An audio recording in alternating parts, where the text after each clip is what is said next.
mec, laisse-moi te dire quelque chose qui m'a laissé bouche bée.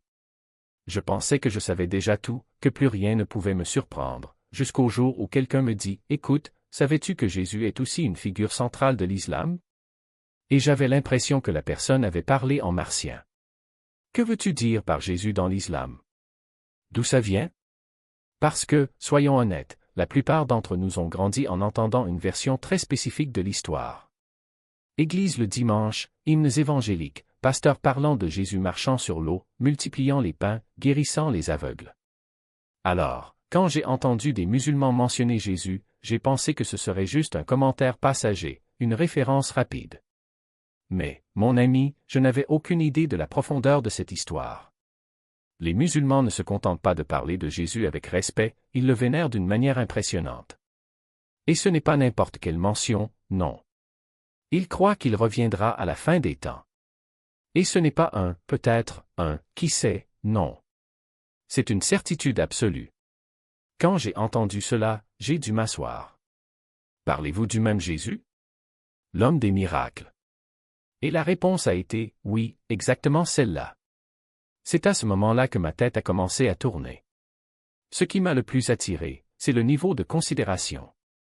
En islam, Jésus n'est pas un détail, il n'est pas une note de bas de page. Il est l'un des plus grands prophètes, l'un des messagers les plus puissants de Dieu. Et je n'arrêtais pas de me demander, comment se fait-il que personne ne me l'ait jamais dit auparavant?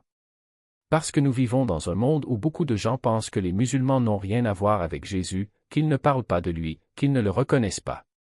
Et la vérité est qu'ils parlent de lui plus que beaucoup de gens que je connais. On l'appelle Isa, et la façon dont ils le décrivent est effrayante, né de Marie, miracle de Dieu, pur, choisi, béni. Et j'étais là, en train de penser.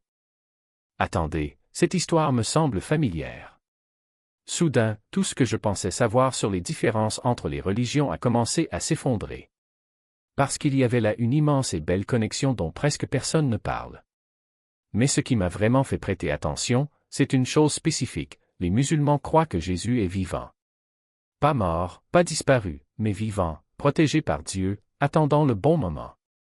Et un jour, il reviendra. Quand j'ai entendu cela, j'ai dû m'asseoir sur ma chaise et prendre une profonde inspiration. Parce que tout le monde parle de la fin des temps, chaque religion a sa version, son récit. Mais ce qui m'a choqué, c'est le niveau de détail de l'islam. Il ne parle d'aucun retour. Il parle du retour de Jésus non pas comme un nouveau prophète, pas avec un nouveau livre, non pas pour recommencer quelque chose à partir de zéro, mais pour terminer ce qu'il a commencé et réparer ce qui a été déformé. Et j'ai pensé, c'est profond. Parce que ceux qui ont grandi comme moi, en entendant parler du retour de Jésus toute leur vie, n'auraient jamais imaginé que les musulmans croyaient la même chose. Pas vaguement, pas à moitié, mais avec une conviction absolue. Et puis ils ont commencé à décrire les signes qui précèdent ce retour. Et, écoute, au début, je n'ai pas tout compris, j'avais besoin d'explications sur certaines parties. Mais quand ils l'ont décomposé, je me suis dit, waouh, c'est parfaitement logique. Parce que, avouons-le, le monde est aujourd'hui en désordre. La foi des gens est ébranlée, tout est sens dessus-dessous, le bien semble mal et le mal semble bien. Et l'islam dit, c'est exactement à ce moment-là qu'il reviendra. Et je n'ai pas pu m'empêcher de rire un peu, car si la confusion est un signe, alors nous sommes plus que préparés. Mais ce qui m'a vraiment touché, ce qui m'a vraiment ému, c'est de comprendre que, selon cette croyance, Jésus ne reviendra pas seulement pour les musulmans. Il ne s'agit pas d'un retour exclusif, pour un groupe spécifique. Il revient pour la vérité, pour la justice, pour l'humanité. Et j'ai pensé. C'est magnifique. Parce que dans un monde plein de divisions, plein d'étiquettes, plein de gens qui s'enferment dans des petites cases, surgit une histoire qui dit que le retour de Jésus est pour tout le monde. Qu'il clarifiera les doutes de chacun, montrera la vérité à tout le monde. Et un message comme celui-là, mon ami, c'est ce dont le monde a besoin aujourd'hui. Quand j'ai entendu tout cela pour la première fois, ce n'était pas un choc bruyant, du genre à crier ou à sauter de son siège. Ce fut un choc silencieux et profond. Comme si quelqu'un avait allumé la lumière dans une pièce sombre où je ne savais même pas que j'étais. Et je n'arrêtais pas de me demander, pourquoi personne ne me l'a jamais dit? Pourquoi personne ne parle de cette connexion, de ce pont entre les gens? Parce que si les gens savaient à quel point l'islam parle de Jésus, combien ils le vénèrent, combien ils croient en lui, la moitié des discussions dans le monde disparaîtrait tout simplement. La moitié de la haine, la moitié des malentendus, la moitié des absurdités que nous voyons disparaîtraient en un clin d'œil. Et plus j'écoutais, plus je réalisais que ce n'était pas n'importe quel détail, ce n'était pas une note de bas de page en matière de religion. C'était quelque chose de central, de puissant. C'est à ce moment-là que je me suis dit, il faut que j'en parle.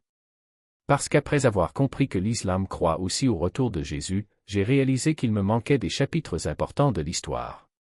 Alors, je me suis assis pour vraiment étudier, comme si je savais que j'allais apprendre quelque chose de transformateur. Et lorsque la curiosité me frappe, je ne me repose pas tant que je n'ai pas tout compris, pas seulement le résumé, mais l'histoire complète. Et plus j'approfondissais ce sujet, plus je pensais, c'est incroyable. Pas incroyable dans le sens d'absurde, mais incroyable dans le sens de parfait, détaillé, connecté. Ce qui a le plus retenu mon attention, c'est la manière dont l'islam explique le rôle de Jésus à la fin des temps. Parce qu'ils ne disent pas seulement qu'il reviendra.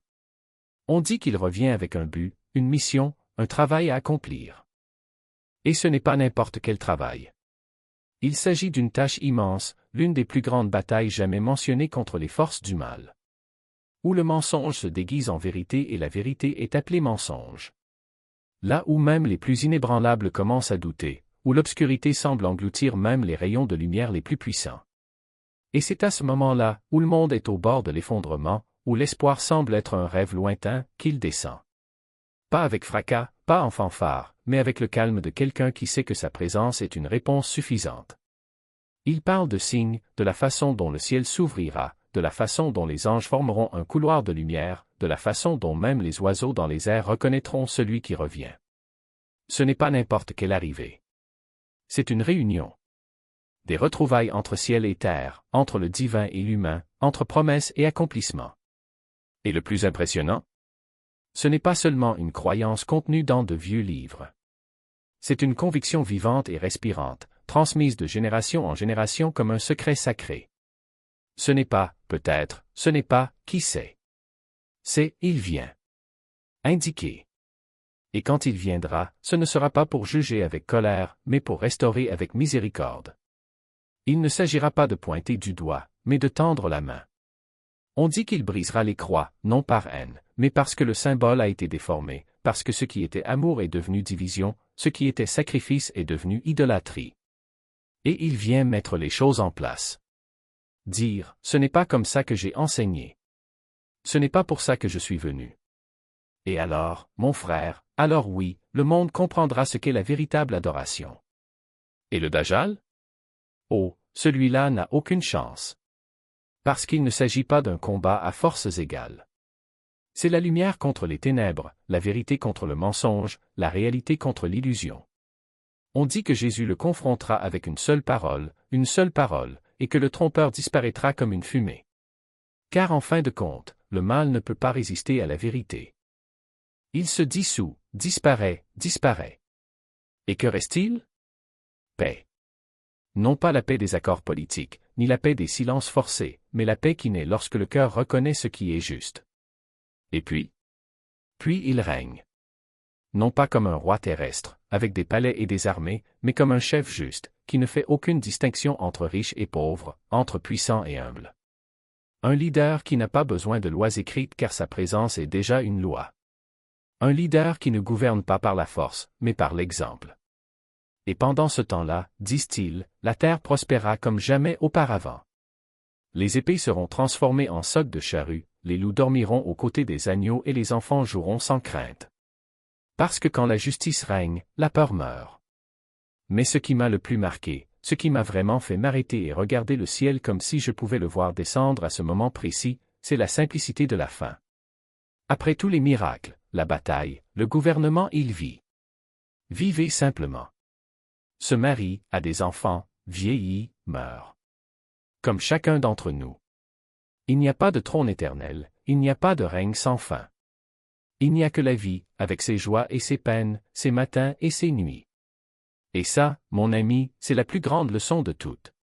Parce qu'en fin de compte, peu importe la grandeur de votre mission et l'extraordinaire de votre vocation. Ce qui compte, c'est la façon dont vous vivez. Comme tu aimes. Comment servez-vous? Et Jésus, dans la vision islamique, ne finit pas comme un Dieu lointain, mais comme un homme qui a accompli son dessein et est revenu au cœur de l'humanité. Quelle humilité! Comme c'est beau! Comme c'est vrai! Et je suis resté là, réfléchissant à la façon dont le monde a besoin de cela. Il lui faut des histoires qui ne divisent pas, mais qui unissent. Il lui faut des récits qui n'exaltent pas le pouvoir, mais qui exaltent la justice. Vous avez besoin d'une foi qui n'est pas aveugle, mais ferme. Et le plus fou, tout cela est déjà là. Ce n'est pas quelque chose que nous devons inventer. C'est quelque chose que nous devons redécouvrir. Parce que quand on enlève les étiquettes, quand on regarde au-delà des différences superficielles, quand on s'autorise à voir l'essence, on se rend compte que les grandes vérités ne sont pas exclusives. Ils sont universels. Et le retour de Jésus, tel que le décrit l'islam, ne constitue pas une menace pour ma foi. C'est une invitation. Une invitation à voir le même homme que j'ai toujours admiré sous un nouveau jour. Une invitation à comprendre que, finalement, nous ne sommes pas si différents. Et si plus de gens étaient au courant? Si davantage de gens lisaient ces histoires non pas comme des dogmes, mais comme des ponts. Si plus de gens comprenaient qu'au fond, nous attendons tous la même chose, la justice, la paix, la vérité? Le monde serait différent. Parce que ce n'est pas la religion qui nous sépare. C'est la fierté. C'est la peur. C'est de l'ignorance. Et quand Jésus reviendra, disent-ils, il ne vous demandera pas quelle était votre secte, quelle était votre dénomination, quel était votre titre. Il demandera, comment avez-vous traité votre prochain? Comment avez-vous recherché la vérité? Comment avez-vous aimé? Et puis, mon frère, alors oui, la réponse sera la seule chose qui compte. Où les gens commencent à croire quiconque parle assez fort. Et j'ai dit, eh bien, j'ai vu des gens comme ça. Et c'est à ce moment-là que le centime est tombé. Le retour de Jésus dans l'islam n'est pas seulement un événement dramatique du futur. C'est un message sur ce qui se passe lorsque le monde perd sa boussole. Quand les gens commencent à s'égarer, quand la vérité devient floue. Jésus revient pour arranger ça, pour tout remettre sur les rails. À ce moment-là, j'ai compris pourquoi on dit que lui seul peut faire ça. Et puis j'ai commencé à découvrir ce moment puissant, où Jésus rencontre enfin les croyants musulmans, chrétiens, tous ceux qui détiennent encore la vérité dans leur cœur. Et, mon Dieu, la façon dont ils décrivent sa présence est à un autre niveau. On dit qu'il descendra avec un tel calme, une telle beauté, une telle paix tout autour que le simple fait d'être près de lui fera ressentir aux gens une sensation de clarté, comme si toute la confusion allait simplement disparaître. Et je me suis dit, ce genre de présence est rare. La plupart des gens entrent dans un lieu apportant du drame, du stress et du bruit. Mais Jésus? Il entre et apporte de la lucidité. Vous ne pouvez pas faire semblant. Vous ne pouvez pas l'imiter. C'est divin. Ce qui m'a le plus touché, de la manière la plus belle et la plus profonde, c'est quand on dit que Jésus, après tout, mourra de mort naturelle. Et je suis resté là, pensant, putain.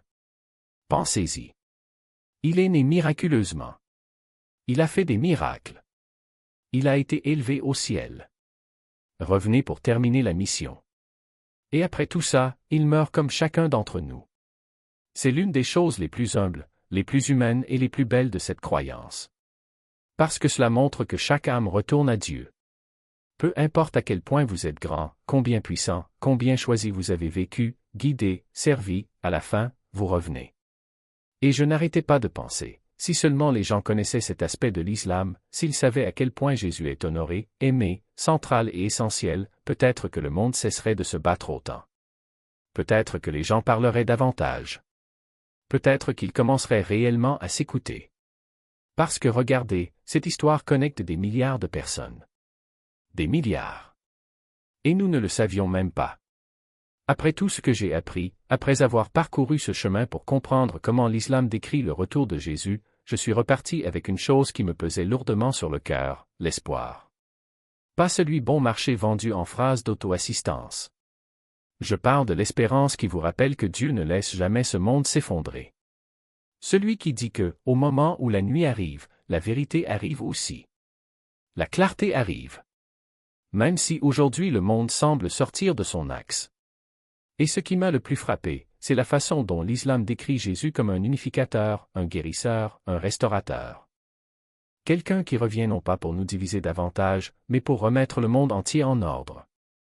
Et j'ai pensé que si ce n'était pas le message le plus puissant pour l'humanité aujourd'hui, alors je ne sais pas ce que c'est. Parce qu'au final, toutes ces religions, tous ces arguments, toutes ces différences, ils disparaissent quand on se rend compte que tout le monde attend le même homme. Et le fait que des milliards de personnes sur cette planète croient que Jésus revient révèle quelque chose de profond. L'humanité n'a jamais été censée finir dans les ténèbres. Alors, quand je pense à votre retour à la justice, à la paix, au fait d'être enfin debout, je ne peux m'empêcher de ressentir un sentiment de réconfort. Comme si Dieu avait déjà écrit la fin, et que c'était une fin bonne, juste et équilibrée. Et c'est ce qui reste avec nous. Ce monde est bruyant, désordonné, déroutant, mais l'histoire n'est pas terminée. Et quand Jésus reviendra, comme le décrit l'islam, ce sera le moment où tout prendra enfin un sens. C'est l'espoir. C'est le message.